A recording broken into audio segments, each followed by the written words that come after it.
Donald Trump আমেরিকার ৪৫ এবং ৪৭তম president. কিন্তু তিনি আর ১০টা প্রেসিডেন্টের মতো সাধারণ কোনো মানুষ নয়। এই মানুষটা কখন কি করে ফেলে, কখন কি বলে ফেলে সেটা স্বয়ং সৃষ্টিকর্তাও প্রেডিক্ট করতে পারবে না।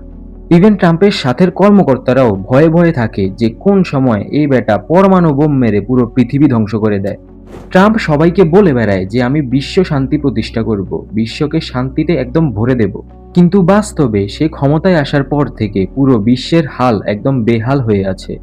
আজকে আমরা ট্রাম্পের ব্যাকগ্রাউন্ড এবং তার অদ্ভুত কিছু কার্যকলাপ নিয়েই আলোচনা করব। তো চলুন শুরু করা যাক। ডোনাল্ড ট্রাম্প মূলত একজন রিয়েল এস্টেট ব্যবসায়ী ছিলেন। তার বাবা ফ্রেড ট্রাম্পের কাছ থেকে ব্যবসার শিক্ষা নিয়ে তিনি নিউ ইয়র্কে বড় বড় বিল্ডিং ও হোটেল বানান। তখন তিনি রাজনীতিতে তেমন একটা সক্রিয় ছিলেন না। পরবর্তীতে তিনি রিপাবলিকান পার্টিতে যোগ দেন। ২০১৫ সালে তিনি রিপাবলিকান পার্টি থেকে প্রেসিডেন্ট প্রার্থী হন। আর ২০১৬ সালের নির্বাচনে তিনি হিলারি ক্লিন্টনকে হারিয়ে আমেরিকার ৪৫তম প্রেসিডেন্ট হন। তার রাজনৈতিক নীতি ছিল আমেরিকা ফার্স্ট, অর্থাৎ সবার আগে আমেরিকা। তার শাসনামলে তিনি অনেক অদ্ভুত অদ্ভুত কাণ্ড ঘটিয়েছেন এবং অনেক উদ্ভট বক্তব্যও দিয়েছেন। অবশেষে তিনি ২০২১-এর নির্বাচনে জো বাইডেনের কাছে হেরে যান। কিন্তু ২০২৫-এর নির্বাচনে খেলা আবার ঘুরে যায়।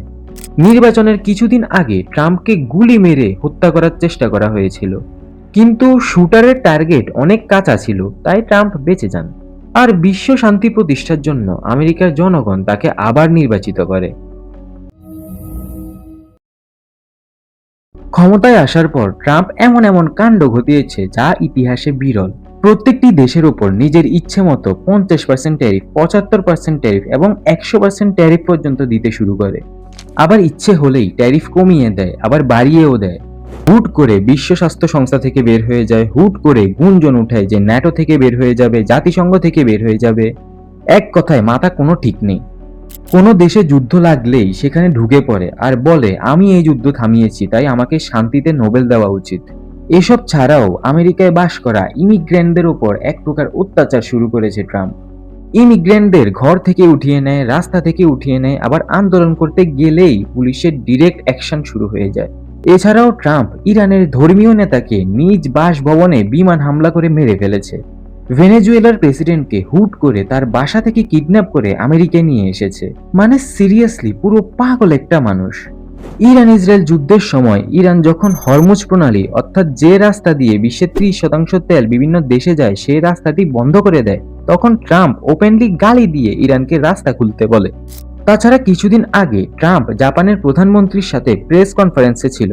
তখন একজন সাংবাদিক ট্রাম্পকে জিজ্ঞেস করে যে জাপান আমেরিকার এত ভালো মিত্র হওয়া সত্ত্বেও আমেরিকা ইরানে হামলার কথা জাপানকে জানায়নি কেন।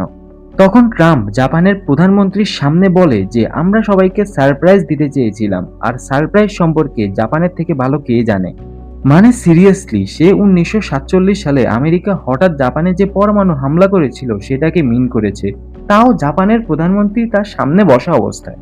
চিন্তা করা যায় কত ডেঞ্জারাস একটা মানুষ সে। এগুলো ছাড়াও আরো অনেক অনেক কাহিনী ঘটিয়েছে এই ডোনাল্ড ট্রাম্প। ট্রাম্প ক্ষমতায় এসেছে মাত্র ১ বছরই হয়েছে। এই ১ বছরেই সে পৃথিবীর হাল পুরো বেহাল করে দিয়েছে। এখনো তো তার পুরো টার্মই বাকি। সামনে যে আরো কি কি কাণ্ড ঘটাবে সেটা উপরওয়ালা ছাড়া আর কেউই বলতে পারবে না। আমরা শুধু প্রার্থনাই করতে পারি যেন সৃষ্টিকর্তা পৃথিবীকে ট্রাম্প থেকে রক্ষা করে। যাই হোক, আশা করি আজকের ভিডিওটা ভালো লেগেছে। দেখা হবে আবার পরের কোনো ভিডিওতে। সেই পর্যন্ত বাই বাই।